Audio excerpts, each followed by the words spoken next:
Hello, I'm Chris. This is Gross Models. Welcome to stage 53 of building the Ecto-1, the Ghostbusters car.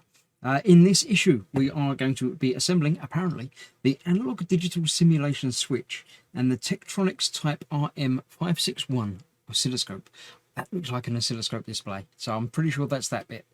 I don't know if this is the other thing. This is the control box. Yeah, the analog digital simulation control panel base, which is this bit, and the buttons, which are this bit.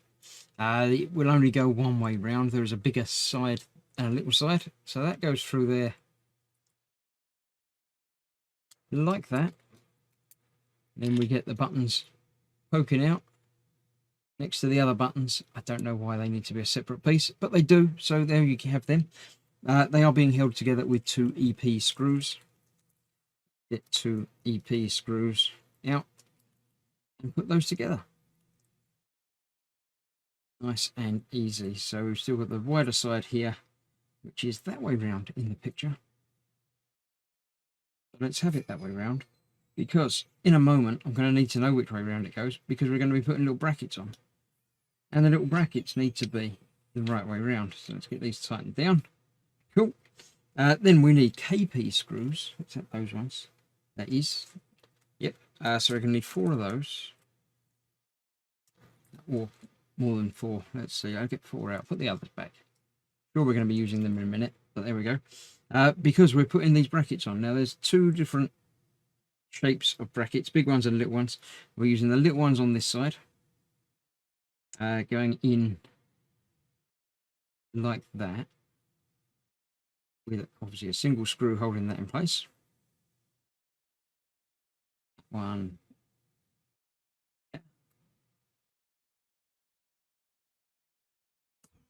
Feeling like this might not be the best idea to use the electric screwdriver on, but we'll persevere and see what happens. The other one I'm going to turn around so I can hold it and get the screw through and line everything up more easily, I think. Go, that's that one on there.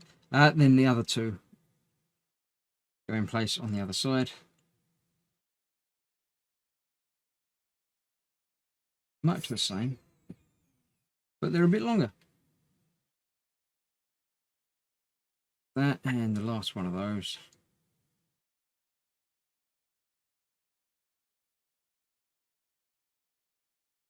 Down there. So that's the thing. There we go.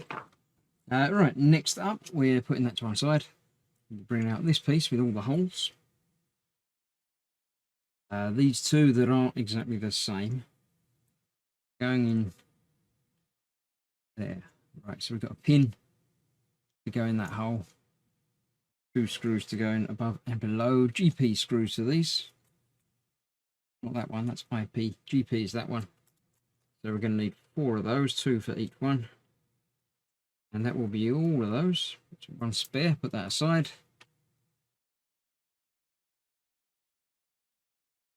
So that should go there. Nice.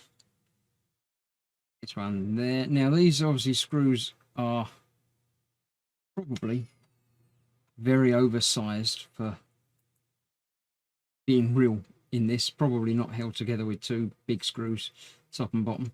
But I'm not too concerned about that. I will be doing some tidying and weathering of the interior, so things can be made a little bit nicer when I get into that. So that is that. Next up, we do need the oscilloscope, which is going to go in the middle there. Will it go either way up?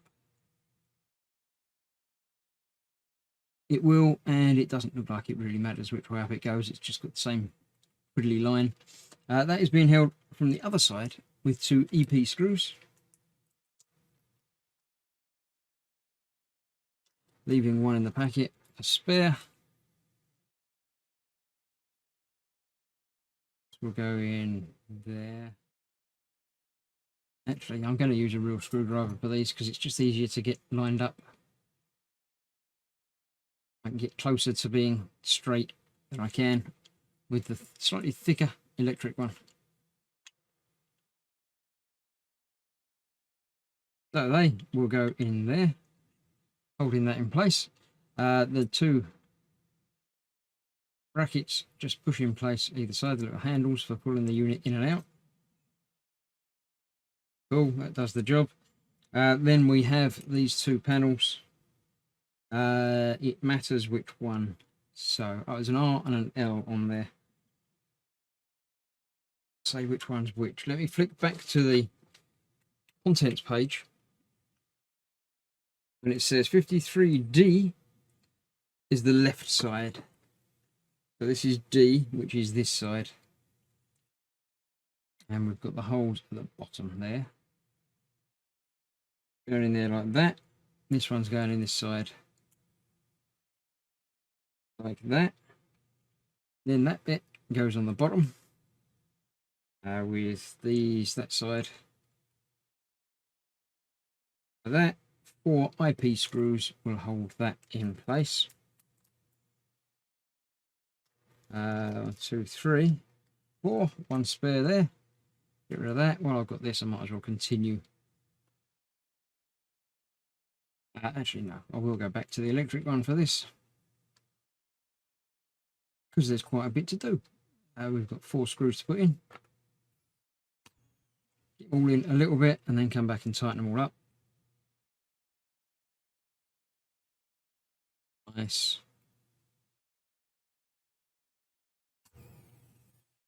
And that's tight. That is tight. That one tight. And the last one we'll do up over there. Cool. So yeah, there we have that. For now, this is going on there. Slight angle. And 4 holes there. RKP screws. 1, 2, 3, 4. I've got a few spares of those. That's interesting. Always nice to have a few spares. So that one goes in there. Oh dear. Yeah, let's try a real screwdriver for that. Where there's nothing to hold it in place. You've just got to get it lined up properly. So it's easier to get it lined up and then not try and play around with power. That one, the other one on the other side. About there. And then the same on this side. And that is the last screw going in there. And that is this stage completed. That is indeed what the assembled piece should look like. I'm quite happy with that. It's got buttons and switches and things all over the top of it. No lights or anything to worry about. It would be nice if the screen was a proper oscilloscope screen, which is in theory possible to do, but probably a bit in advance of what I'm going to be doing. So there we have it. That is the what we've got, the control box, they could just call it, and the oscilloscope. So that's that. I shall see you very shortly when we're going to be doing a bit more, and I think adding this to the floor that we've got from last time. So thanks for watching. Stay safe. See you soon. Bye bye for now.